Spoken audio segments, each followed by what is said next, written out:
Hey guys, Adam Huber from Opti-Coat, and today we're gonna clean an already clean 2018 Nissan Titan. Check it out.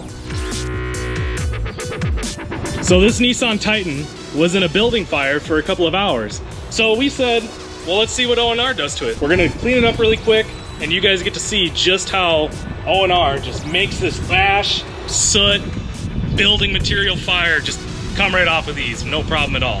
Now you might be asking yourself, there's no way that ONR can clean this up, right? Or what's the perfect wash technique in order to clean up a vehicle that's been in a building fire for hours?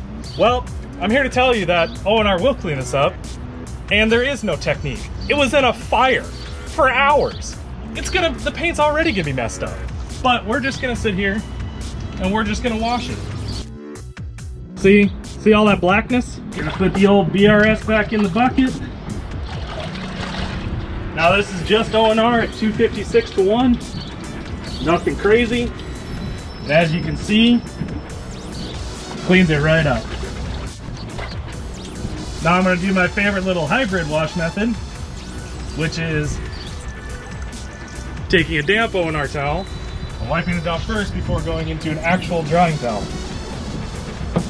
And that is exactly for areas just like this, behind the handle, where it's really tough for the BRS to get into. By the way, you see this spot right here? Molding that's melted? That's not gonna buff out. It's not gonna happen.